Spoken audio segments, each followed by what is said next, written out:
Hello, ladies and gentlemen, it's the Historical Gamer, and today I'm going to be playing a little bit more Ultimate General Gettysburg. It's a real-time strategy game made by the developer of the Darth mods for the Total War games, and I've done a first impression and also a kind of quick question and answer session for the game so far, but now I'm actually going to go ahead and play through the campaign, which encompasses the Battle of Gettysburg, which occurred from July 1st through July 3rd. In this campaign, I'm going to be playing as the Confederates, and yeah, that's about all I have to say about that. Now, we do get to choose the AI, so I do want to choose something a little bit more difficult. I don't want to choose something super aggressive, though. We are fighting the Union, so I think a historical choice would maybe be cunning, because the Union at the Battle of Gettysburg was a pretty passive opponent. They rushed forward with the cavalry, and then from that point on, it was pretty much a defensive fight. The one exception was where General Sickles went a little bit crazy and advanced his corps way too far on July 2nd. The cunning option says that the AI will make use of deception and ambushes. They will only attack with force from the flanks. Overprotective and calculating, the cunning AI will delay the battle to gain tactical superiority by capturing hills. This can be his only weakness. So it is kind of on the higher end of difficulty, but it's on the low end of aggressiveness here. You can see the game gives you multiple options of choosing your AI, which is really cool. It's very similar to the AI setup you had in Sid Meier's Gettysburg, where you could customize the artificial intelligence that you wanted to play against. And I really think it's a kind of a refreshing aspect to a game to be able to have that much customization of your artificial intelligence. We could choose random, and then we wouldn't have any clue what happens. But I'm a coward, and I don't want to fight against a determined or offensive-minded or risky-minded AI. Determined would be the hardest. Risky, I guess, would be the easiest, but it'd be way over-aggressive, and I don't want to deal with that. I'd rather have the AI kind of sit back and let me do what I want to do, and if I lose because I can't attack well enough and they catch me in a few ambushes, it's not going to be a decisive defeat. At least that's what I think. So let's go ahead and get to the battle here. Now, the battle, I believe I may have already shown this battle in my initial impressions video. It's the arriving at Gettysburg battle the morning of July 1st, 1863 at 9:30 a.m. General Lee basically is ordering us not to engage in a serious engagement. No major engagement should be fought.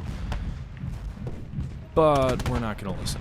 So let's go ahead and advance our troops. I want to get my artillery up here. I want to jump on the enemy as quickly as possible, because we do know they are kind of a little bit more difficult being cunning, but we also know that they're pretty passive. So I think if we charge forward, we might be able to obtain some success. So here you can see we've already driven back Devon's skirmishers. This battle represents the initial engagement that took place at Gettysburg between General Heath's division and General Buford's cavalry division, in which the Union cavalry successfully delayed the Confederates long enough to allow the Union to fortify Seminary Hill, long enough to bring time for the 1st Union Corps of Infantry to be brought up, and long enough for the 11th Corps to eventually deploy to the north of Gettysburg. General Reynolds, who was one of the most well-respected Union commanders in the Army, was actually killed, however, during the initial phases of the 1st Corps' arrival on the field, and it was a pretty devastating blow. Eventually, the Union would be outflanked and driven through the city of Gettysburg, yeah, I mean, that's kind of a brief story. There's a kind of a rumor or apocryphal story of General Heath going to Gettysburg to try and find shoes for his war-weary soldiers whose feet were badly beat up. I don't know how true that is, but it is. Oh, wow. The AI's reinforcements have already arrived. That's concerning. I haven't even gotten close to Cemetery Hill yet. My goal here is to take Seminary Ridge here, Oak Ridge up here, and Oak Hill up to the north. I guess probably historically the initial attacks failed to take all 3 of those locations. Heath was not expecting a formal attack. Initially, the Confederates thought all the Union had in Gettysburg was militia.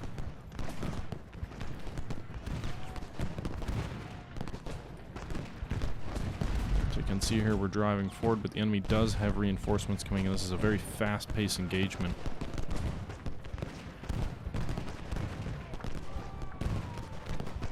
bring artillery up here on McPherson's Ridge.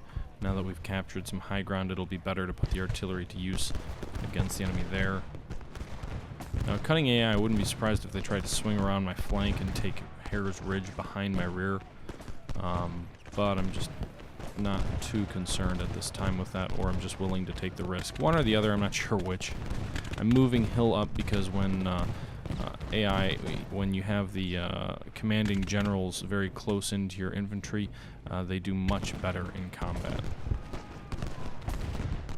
Go ahead and rush Archer's men forward. It looks like we got skirmishers on every flank, so we are suffering some casualties here, but we've got 100% morale. Archer's a very good officer with 3 stars, helps keep his morale up. It looks like Davis's brigade, however, his morale isn't as strong. Now, historically, these ridges weren't taken until later in the day when General Rhodes's division from Ewell's Corps came in from the north and overwhelmed the hills, along with General Early's assault, which was successful in driving the Union from the field. So these initial attacks were a failure originally. So far I'm doing okay, trying to give Davis a little bit of time to reform his morale. He's at 75, almost 80. Oh, okay, he's over 80 now, so that's strong enough to launch an attack here against these 2 very strong Union brigades, the Iron Brigade and Cutler's Brigade. Cutler's New Yorkers and the Iron Brigades Wisconsin, Michigan, and Indianers, if that's a phrase. But these skirmishers are really kind of a nuisance. They just keep bugging me. They just keep kind of harassing me. Interestingly enough, Archer's almost behind the enemy lines. If he didn't have troops to his front to worry about, troops to his flank to worry about, could probably deal the Iron Brigade a serious blow. Davis's brigade still has 100% morale. The 3rd Corps isn't quite in range. Looks like our forces have lost about 10%. You can see you have a soldier counter up here near the top. General Hill is a 2-star Corps commander. He has 20 guns and 3,700 soldiers under his command, but you can see that number is declining rapidly as these soldiers are engaged in combat operations. Davis is still at 100%, but it looks like they've routed Archer, whose flank was kind of exposed. Devon's vedettes are pursuing. Davis continues to hold a very strong morale, likely because of the presence of General Hill, which helps to keep morale much higher than otherwise would be the case. Archer, while retreating, is slowly regaining his morale. I wonder if you can stop him by giving... It looks like you can stop a retreat by giving them orders. I would imagine they have to have a certain level of morale to do that, but... So Davis's boys are kind of holding out. Kind of doing okay.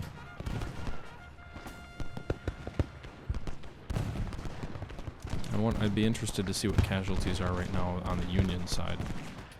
I would imagine with this artillery support that we have nearby, I don't know, maybe not. Maybe things aren't all that even. So Archer has pushed back these skirmishers, reformed. The AI is sending in more vedettes, which are just kind of like scouting cavalry, to the best of my knowledge.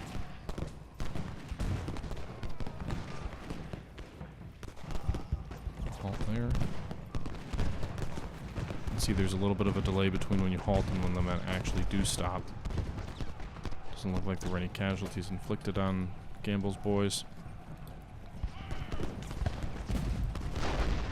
Again, Archer's unit is in decent cover at 49%. It looks like Davis is in okay cover as well. He's kind of in a field. Doesn't seem that fields have a whole lot of an impact on actual combat, though. They do lower your the number of casualties you take. What I mean by lack of impact on combat, I guess, is more maneuver. It doesn't seem to affect maneuver all that much.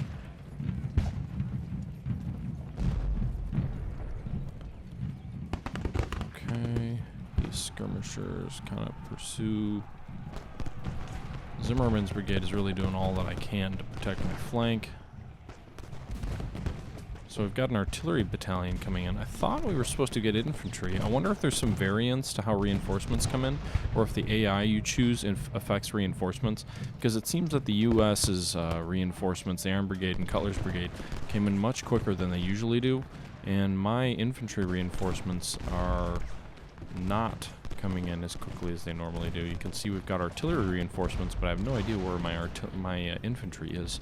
I guess I probably should have paid more attention to the screen at the start telling me the reinforcement situation. I wonder if that would have read differently. At least than what I'm used to. But that's really cool if they do have variants. You know, if you can vary the what's going to happen. Okay, so now you see here, it looks like we've got more reinforcements. You got this update here on the right side of the screen. We've got Brockenborough and Pettigrew's brigades coming in.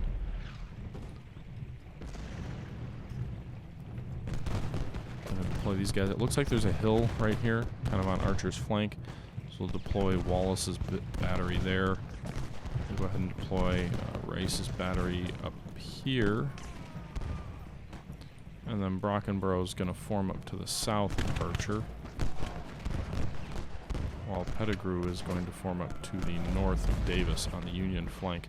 I love all these arrows. I've probably said it a million times in my videos so far, and I gotta say, I really do love these diagrams, and kind of it reminds me of all these war documentaries I've watched, and a lot of documentaries that, you know, I wish were still around. Seems like a lot of those awesome documentaries don't get made anymore. At least they don't get viewed nearly as much as they used to. You know, with all the computer graphics we have nowadays, which is ironic because I'm saying that while I'm playing a game on a computer, but with all those graphics we have these days, I have to wonder if some aspect of artwork is being lost in the creation of these types of documentaries, because man, oh man, some of those were awesome, and it's amazing that some of the diagrams and graphics were made without the benefit of computer animations here. As you can see, wow, that was a ton of casualties that Cutler's boys just took on that initial volley from Davis. Davis didn't seem to take too much in the way of casualties there, so that's encouraging. Move Archer forward now that he's thrown those skirmishers back. Maybe we can help push the Iron Brigade back. Davis has routed, or at least driven back, Cutler's forces, so now we should be able to engage the Iron Brigade with a substantial advantage in terms of manpower rather than being outnumbered just by Archer's brigade. Looks like Cutler's guys reformed pretty quick. Devon's skirmishers, there's some skirmishing going on to the north. We'll go ahead and move Pettigrew in there. Should counter Paul's brigade, which is moving in toward Oak Ridge. Brockenborough's gonna, I guess he's gonna have to replace Archer now that Archer's retreating. Although his troops are gaining morale steadily, probably because they're within that sphere of influence by Hill. So just a quick retreat, they went from 0 to 43% in just a few seconds. That is one thing about this game, is that morale regenerates incredibly quickly. And units are out pretty quick too. Units move pretty quick, so in general the game's tempo is very, very fast.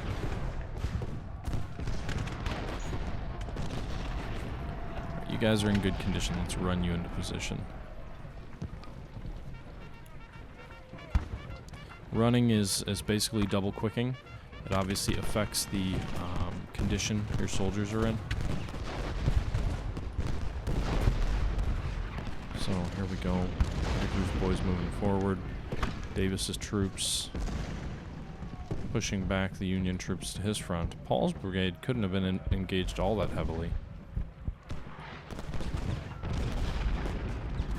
Skirmishers and cavalry continue to come in on the flanks and harass us.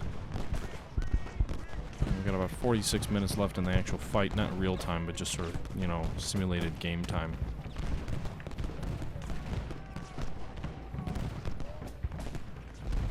Baxter, for whatever reason, his division just marched its flank in front of Pettigrew's. That was kind of a boneheaded move by the AI, but we're going to go ahead and try and take Oak Ridge now. We've advanced so that we are threatening Seminary Ridge. Skirmishers keep threatening our flank, though. It's somewhat concerning. Again, this is more success than the Confederates had on the first day. They did take McPherson's Ridge, but they weren't able to get across to Seminary Ridge early in the day with just Heath's forces. So, they're in a little bit more success. But I'm okay with that. I'm okay with winning the battle. You know, the Confederates lost the battle, so if we're just going to try and recreate history, then there's not much point in me playing, right? Because we'll just lose again, and I don't want to lose. I'm waiting for that cunning enemy counterattack. If they somehow manage to take Hare's Ridge, we do lose the battle, I believe, altogether, which fortunately they haven't done yet. So you can see the color here on the victory points is turning to white. That indicates that the enemy is losing control at Oak Ridge and we're gaining control. We got Brockenborough's brigade up front here facing the Iron Brigade. We got Davis firing kind of into their flank. We're going to swing him around a bit.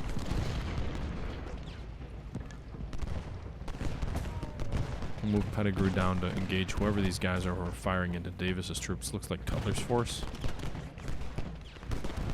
We'll advance Heath's skirmishers to, you know, hopefully keep Baxter's regiment or brigade or whatever a little bit occupied. We'll probably occupy Devon's skirmishers too. They probably won't stay there very long.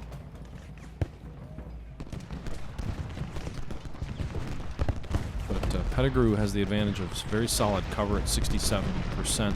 Cutler's kind of in the open, so I would imagine in terms of this fight, Pettigrew has a more than 2-to-1 numerical advantage and terrain advantage. And look at that, just a single volley and Cutler's boys are already retreating. So you can see the advantage that terrain plays in an engagement like that. Again, we are kind of nearing the end of this fight. I'm going to send Archer's brigade up north. I want to see if I can take Oak Hill. I'm not sure what the enemy has there. These skirmishers are kind of holding our flank against Baxter's troops. It seems like Baxter and the rest of the Union troops routed really easily. They pushed back really easily, maybe too easily. I guess if the AI is as cunning as it says it could be, we might be in for some trouble, but I'm not quite that worried. I'll try and push forward here and take Seminary Ridge, and if we can do that, we're going to have an entirely different scenario here than history saw late in the first day. But it appears that aggression is paying off, although looks like Doubleday's division is coming up, so they've got at least 2 fresh divisions or 2 fresh brigades and 2 batteries of artillery fire. We are almost out of time, though. It is possible for the battle to get extended, however, so if that does happen, which I'm not quite sure what the conditions are for an extended battle, but I feel like I almost always get it. I see a lot of people complaining that the battles don't last long enough in this game, but when I fight extended battles, they last 20 to 30 minutes, so I'm not sure why this, you know, what the average experience is. We're going to bring Hill up, though, while I'm talking here. We're up to 15% casualties. We got 6,900 soldiers left. We've lost 2,100 men, so it's been bloody. And the enemy's firing canister into Brockenborough's ranks at nearly point-blank range.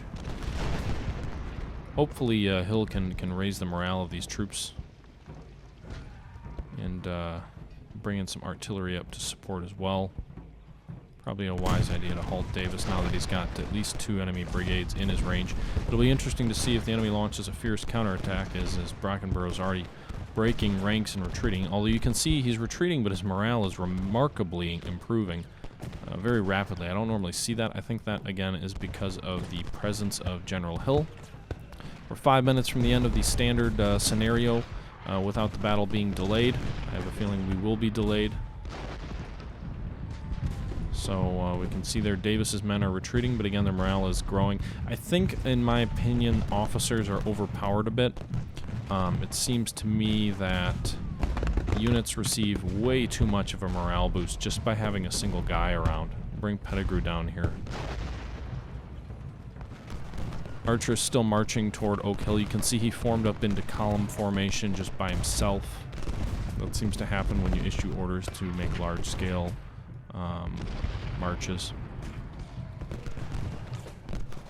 So Pettigrew's large brigade is coming down to aid against the Union. His brigade alone outnumbers any of these Federal brigades by almost 2-to-1. That'll be necessary here as Davis is broken and running again. He's lost almost 50% casualties in his unit. You can see the morale, even though he's in range of Hill, is not growing as quickly as perhaps it could. Pettigrew's retreating a little bit as well. He's got artillery firing into his flank, losing huge casualties. Just watch that number plummet. These casualty figures just increasing. He's not going to be able to hold that position for long. Brigade's going to just evaporate.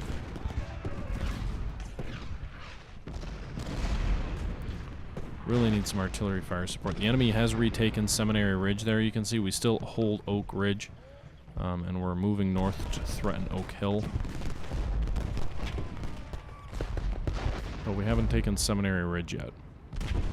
Or we did for a time, but it's not currently in our hands.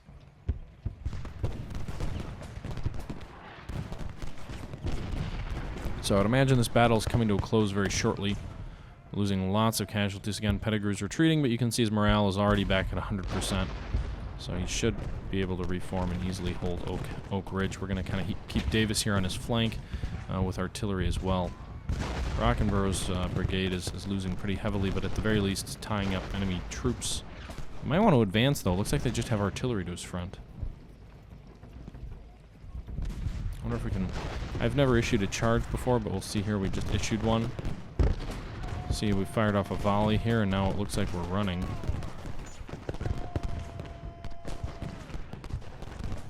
Two minutes ago it said we're winning at Oak Hill.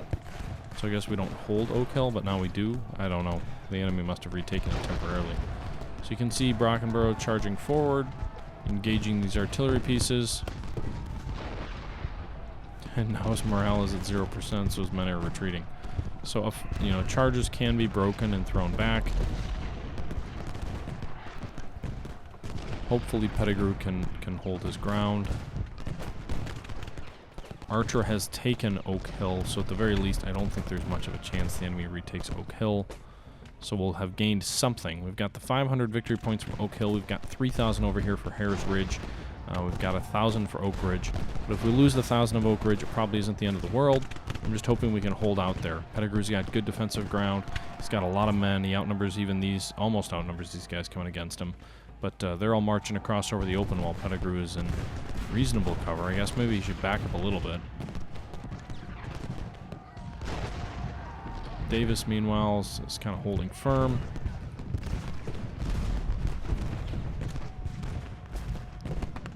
%, morale, fighting against Bucktail's brigade. Slight numerical advantage. Pettigrew, meanwhile, his morale is kind of tanking. I'm going to get Hill over to him to try and help out there. You can see his morale went from, what, 19% up to 30% just by Hill showing up. Pretty substantial advantage there. You can see now his morale is increasing as well. So I think we might be able to hold Oak Ridge. That's definitely my hope. I don't know what scenario comes if we hold Oak Ridge, but not Seminary Ridge. I would imagine we'd still have to attack Seminary Ridge, maybe advancing north to south as Rhodes boys come in. But it would put us in a little bit better position than historically the Confederates were in. On the early engagements, the Confederates were kind of caught by surprise. They didn't expect the Union to have a full-blown cavalry. They kind of thought maybe there were just militia troops there. And what ended up happening was a meeting engagement of a division of some 6,000 men turned into the largest battle in North American history, as General Heath kept throwing his troops at these Union forces, which he wasn't really sure what was there in front of him. And the Union fed more and more forces in piecemeal. First there was the cavalry division, and then a corps, the 1st Corps came up, the 11th Corps came up behind that. So you had 2 Union Corps. Now the Confederates also had 2 Corps on the field on the first day, but a Confederate Corps was substantially larger than a Union one. The Confederate Army of about 75,000 men was divided into 3 corps. The Union Army, which had about 90,000 men on the field, had actually 7 corps, as well as cavalry contingent. So you can see there, obviously, the math doesn't add up. The forces had very different sizes. Confederate corps tended to be around 20,000 men. Union corps tended to be closer to what a Confederate division was. You could have a corps anywhere from about 7,000 men up to about 16,000, I believe, is what the 6th Corps was, which is the largest Union Corps. So you had a lot of variety there. And the concept of corps was actually developed by Napoleon during the Napoleonic Wars. And the idea was you have a body of forces which are strong enough to fight on their own and operate independently as an army. So they have their own artillery contingent, they could have their own cavalry contingent, and then obviously their own infantry contingent, so that if cut off from the rest of the army, they can operate as their own body, their own army, and they're large enough to fend for themselves. Even against a much larger opponent, they should be able to prevent themselves from being destroyed through an orderly withdrawal with a rear guard action, which a corps should be able to do. The Confederate corps were structured in this way very much so, and their size really gave them that potential. Actually, at one point in time, they really didn't have corps a little bit before Gettysburg. The corps concept really didn't come in until, I guess you could say, Jackson died. I mean, there were corps, but it was really the Union Army split into 2 halves. So you had the Union Army. Looks like the enemy's making a bid to retake Oak Hill here with these guys behind our rear. We already lost the hill. That was pretty darn quick. But the Union Army, or the Confederate Army, was really just a kind of more old-fashioned in the sense that it was almost like an army of wings. They had a left wing and a right wing, one under Jackson, one under Longstreet. And with the death of Jackson at Chancellorsville, or shortly thereafter to pneumonia, the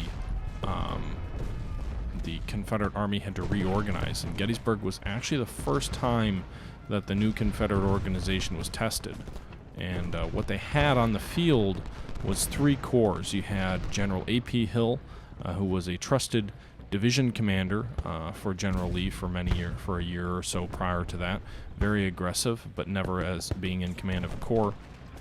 He commanded the 3rd Confederate Corps, but it was the first to arrive on the field. And then you had General Early, who commanded the 2nd Confederate Corps. General Ewell. He had some success in his career leading up to the Battle of Gettysburg, but again had never commanded a corps.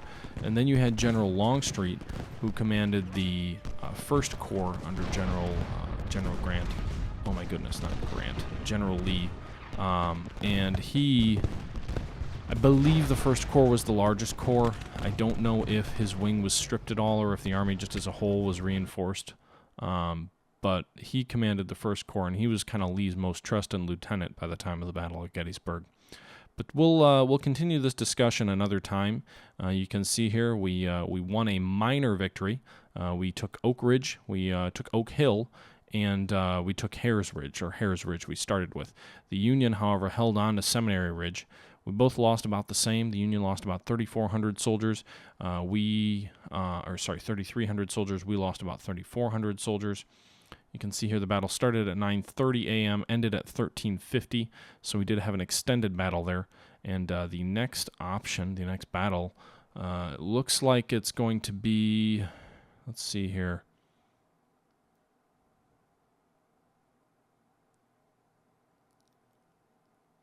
Well, I'm not sure what it is. I can't see on the map. I would imagine it's one of 2 things. The goal is either to take Seminary Ridge or to take Cemetery Hill and Ridge. So whichever one that is, I'm not quite sure. But we will obviously see here in the next video. And I appreciate you watching. Again, this was the first part of my Ultimate General Gettysburg AAR Let's Play, whatever you want to call it. Kind of a mix of historical discussion as well as discussion of the game, which I'm enjoying quite a lot. And again, I appreciate you tuning in. And until next time, this is the Historical Gamer signing out.